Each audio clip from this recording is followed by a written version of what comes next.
The mind, with its habits of projection into creating a sort of fictitious life, a fictitious sense of self, along with our relationships and everything about our life. The mind is so used to projecting outward,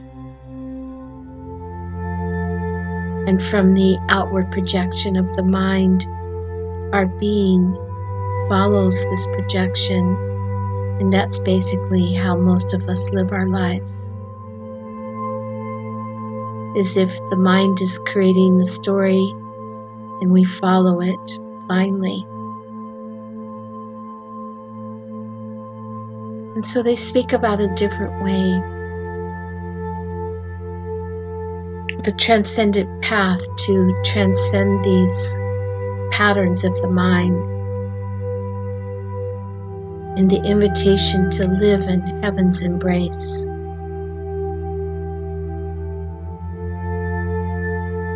So this is called returning to your essential true nature.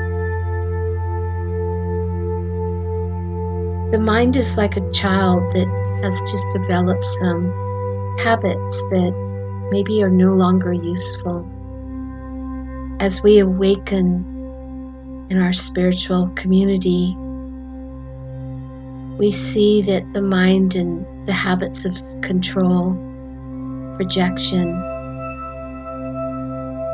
along with everything that goes with it, fear and worry, sorrow and suffering, that it's kind of done its job for the evolution of our consciousness now.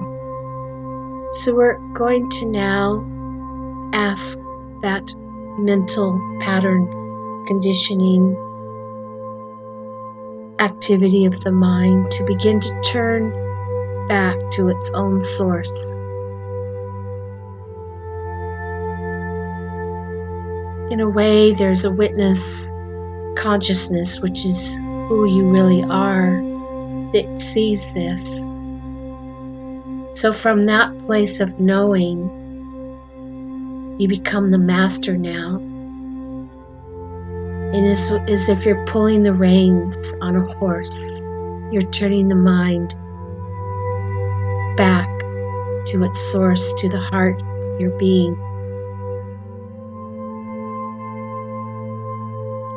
This is not a technique where you turn the mind back and then you do something next. It's a real sincere step in the release of suffering for yourself, which then changes the consciousness of all humanity. The mind has always been resistant from realizing that it will die or it will have to let go if it turns into the heart. For the heart is the essence of love of your being, and the mind simply cannot resonate with that. Its frequency is the frequency of projection.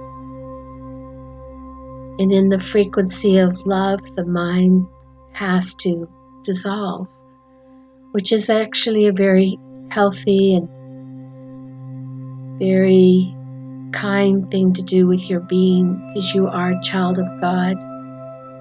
And it's time to let this aspect of your operational, of your mechanism to end now, so you can learn more about what it would be like to just live from the heart.